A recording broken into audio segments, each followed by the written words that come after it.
नमस्कार। मध्यपश्चिम विश्वविद्यालयको graduate school of humanities and social science अन्तर्गत सामाजिक कार्य पत्रकारिता तथा आम सञ्चार केन्द्रीय विभागद्वारा सञ्चालित पत्रकारिता तथा आम सञ्चार स्नातक तह 5औं semester broadcasting journalism and television विषयको आंशिक पाठ्यभार पूरा गर्ने उद्देश्यले तयार पारिएको यस समाचार बुलेटिनमा यहाँहरूलाई हार्दिक स्वागत छ। म निर्मल कुमार बुढा। सबैभन्दा पहिले प्रमुख समाचारका शीर्षकहरू। हिंसा विरुद्ध नेपालगञ्जमा प्रदर्शन, देशभर चाहिँ नेपालगञ्जमा पनि सहकारी दिवस मनाइयो।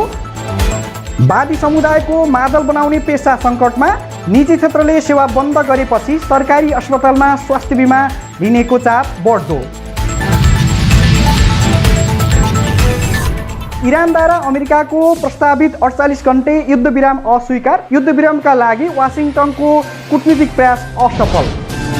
र खजुरामा पहिलोपटक अन्तर्राष्ट्रिय स्तरको खजुरा गोल्ड कप सञ्चालन हुँदै। अब समाचार विस्तारमा। नेपालगञ्ज उपमहानगरपालिका 12 कोरियानपुरमा शरीरमा आगो लागेर मृत्यु भएकी 22 वर्षीय सृजना बुढा मगरको घटनाको विरोधमा नेपालगञ्जमा प्रदर्शन गरिएको छ।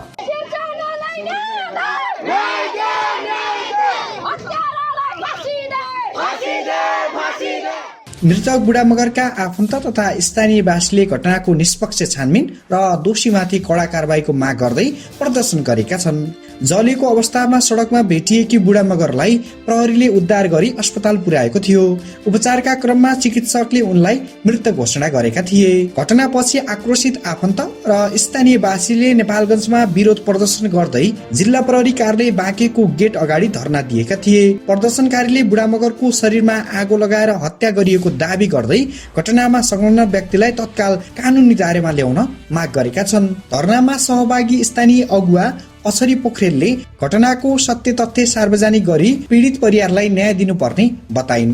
जिल्ला प्रहरी कार्यालय बाँकेका प्रवक्ता प्रहरी नायब उपरीक्षक दीपक पातलीका अनुसार गत चैत्र 15 गते राति करिब 11:35 कोरियानपुर स्थित सडकमा एक महिला जलेको अवस्थामा रहेको सूचना प्राप्त भएपछि प्रहरीले उद्धार गरेर अस्पताल पुर्याएको थियो।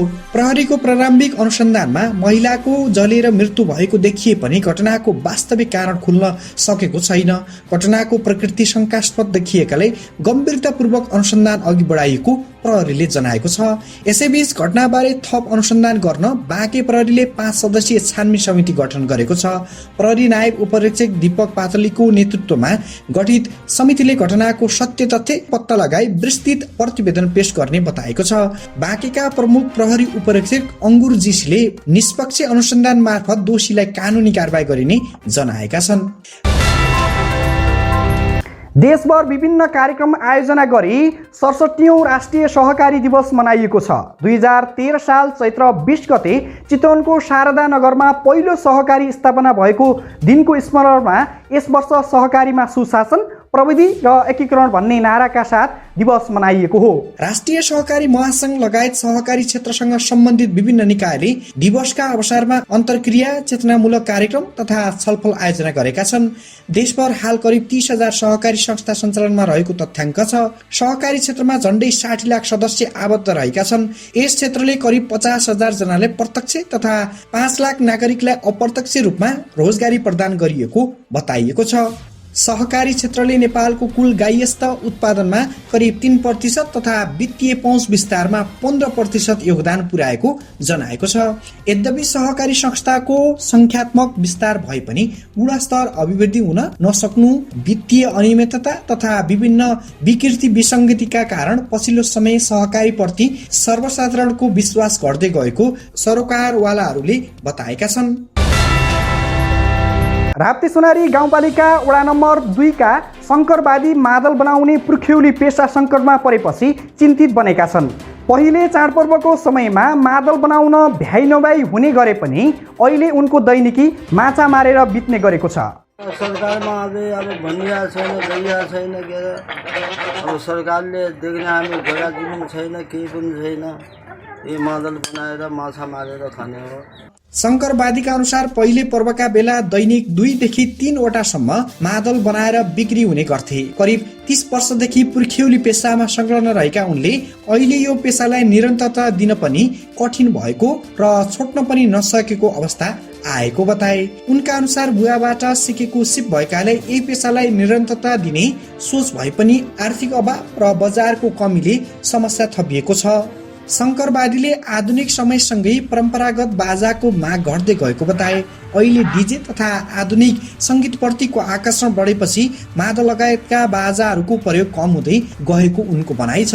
पुर्ख्यौली पेसा जोगाउने विषय अहिले चुनौती बनेको उनले बताए। उनले पहिले जङ्गलबाट सजिलै काठ तथा आवश्यक सामग्री पाइने गरे पनि अहिले निकुञ्ज र सामुदायिक वनका कारण कच्चा पदार्थ जुटाउन समस्या भएको बताए। आवश्यक सामग्रीको अभावले पेसा जोगाउन कठिन भएको उनको भनाइ छ। शङ्करवादीले स्थानीय सरकारले पिछडिएका समुदायका पुर्ख्यौली पेसा संरक्षणका लागि विशेष पहल गर्नुपर्ने धारणा राखे उचित सहयोग र व्यवस्थापन भए यही पेसाबाट राम्रो आम्दानी गर्न सकिने उनको विश्वास छ। उनले मादलसँगै ढोलक, तबला, सारङ्गी र बाँसुरी लगायतका बाजा समेत निर्माण गर्दै आएका छन्। समय र सामग्री अनुसार उनले बाजा बिक्री गर्ने गरेको उनले बताए। यता राप्ती सोनारी गाउँपालिकाले अल्पसंख्यक तथा पिछडिएका समुदायका लागि विभिन्न कार्यक्रम सञ्चालन गरिरहेको जनाएको छ। गाउँपालिकाकी उपाध्यक्ष मनिषा सिंह थारूले अल्पसंख्यक समुदायको क्षमता विकास तथा स्वरोजगार प्रवर्धनका लागि बजेट विनियोजन गरिएको जानकारी दिइन्।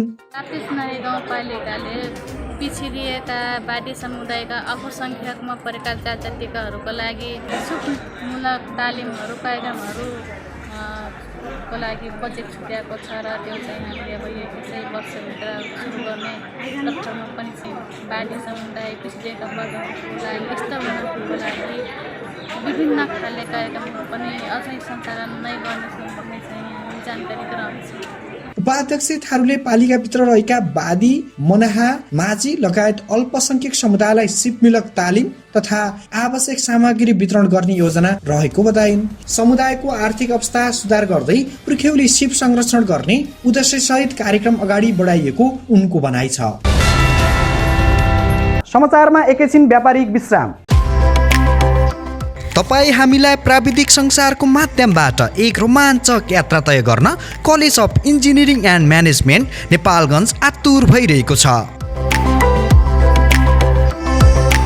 अत्याधुनिक सुविधा सम्पन्न भवन, प्राविधिक प्रयोगशाला र अनुभवी प्राध्यापकज्यूहरूबाट प्रोग्रामिङ र डाटाबेसदेखि नेटवर्किङ र साइबर सुरक्षासम्मको ज्ञान लिन पाउँदा अत्यन्तै खुसी लागेको छ। यस क्षेत्रकै इन्फर्मेसन टेक्नोलोजीमा सबैभन्दा व्यवस्थित र सुविधा सम्पन्न कलेज भनेकै हाम्रो। त्यसैले ढिलो नगरिकन तपाईँ हाम्रो यात्रा छिट्टै तय गरौँ है त।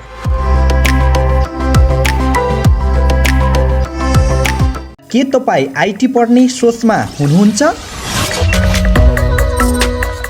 आइटी, कम्प्युटर साइन्स, इन्जिनियरिङ पढ्न चाहनुहुन्छ? अब बाहिरको सहर जानै पर्छ भन्ने छैन। नेपालगञ्जमै छ लुम्बिनी प्राविधिक विश्वविद्यालय LTU।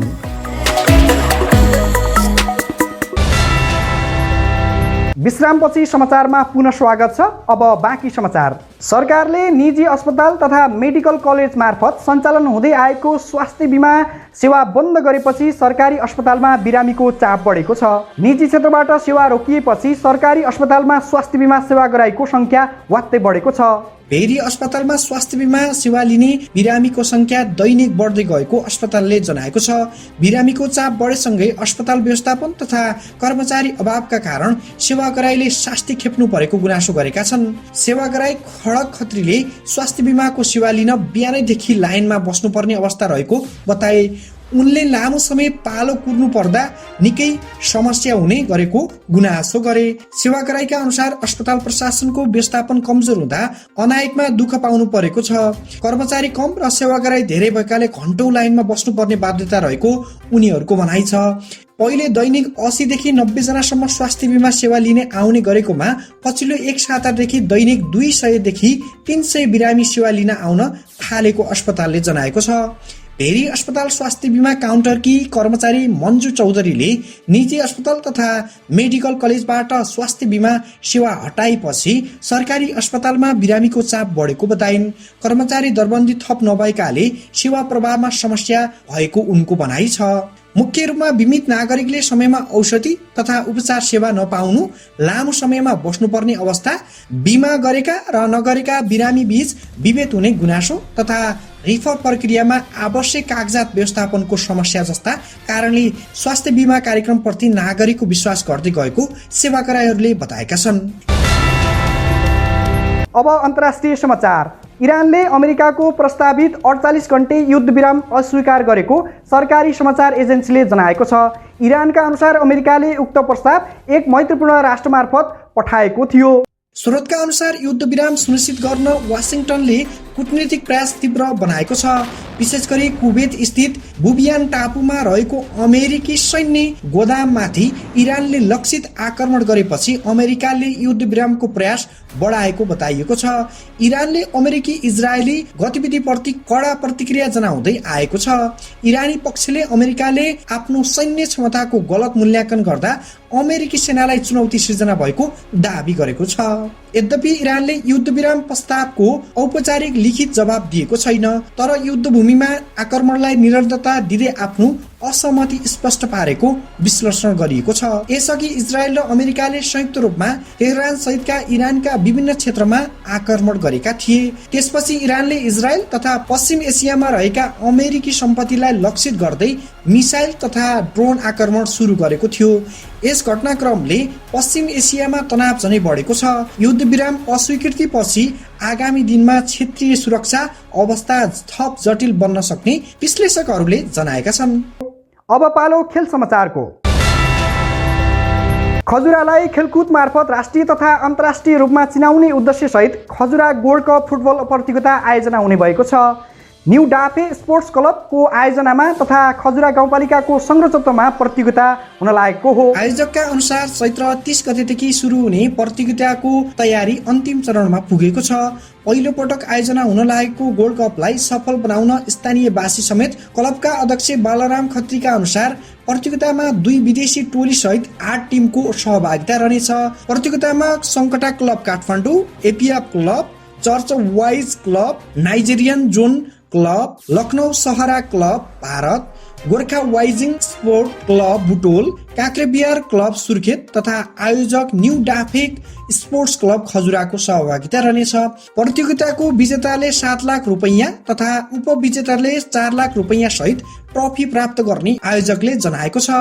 उत्कृष्ट खेलाडी तथा विधागत उत्कृष्ट खेलाडीलाई समेत नगद पुरस्कार प्रदान गरिनेछ। प्रतियोगिता सञ्चालनका लागि करिब 73,50,000 रुपैयाँ खर्च हुने अनुमान गरिएको छ। खजुरा गाउँपालिकाबाट 17 लाख रुपैयाँ सहयोग प्राप्त भएको तथा विभिन्न व्यक्तित्व र संस्थाबाट आर्थिक सहयोग जुटाइएको आयोजकले जनाएको छ। पत्रकार सम्मेलनमा बोल्दै डम्बरविक तुफानले खेलकुद मार्फत खजुरालाई राष्ट्रिय तथा अन्तर्राष्ट्रिय स्तरमा परिचित गराउन प्रतियोगिताले महत्त्वपूर्ण भूमिका खेल्ने बताए। उनले खेल पर्यटन प्रवर्धनका लागि बाँकेको निकुञ्ज तथा बर्दियाको ठाकुरदार लगायतका पर्यटकीय क्षेत्रको भ्रमण समेत गराइने जानकारी दिएका छन्। छवि विष्टले खजुरामा गोल्ड कप आयोजना गर्ने फुटबल प्रेमीको सपना अब पूरा हुन लागेको बताए। त्यस्तै खगेन्द्र मल्लले युवालाई कुलतबाट टाढा राख्न खेलकुदको महत्त्वपूर्ण भूमिका रहने उल्लेख गर्दै प्रतियोगिताले फुटबल विकाससँगै युवामा खेलप्रतिको आकर्षण बढाउने विश्वास व्यक्त गरे। प्रतियोगिता खजुरा स्थित मिनी रङ्गशाला डी गाउँ फुटबल मैदानमा सञ्चालन हुनेछ। यससँगै मध्यपश्चिम विश्वविद्यालय अन्तर्गत graduate school of humanities and social science सामाजिक कार्य पत्रकारिता तथा आम सञ्चार केन्द्रीय विभागद्वारा सञ्चालित पत्रकारिता तथा आम सञ्चार स्नातक तह 5औं सेमिस्टरको ब्रोडकास्टिङ जर्नलिजम इन टेलिभिजन विषयको आंशिक पाठ्यभार पूरा गर्ने उद्देश्यले तयार पारिएको समाचार बुलेटिन यही समाप्त हुन्छ। तपाईले हामीलाई फेसबुक तथा युट्युब मार्फत पनि हेर्न तथा सुन्न सक्नुहुन्छ। म निर्मल कुमार बुढा अहिलेका लागि बिदा हुन्छु। हस्, नमस्कार।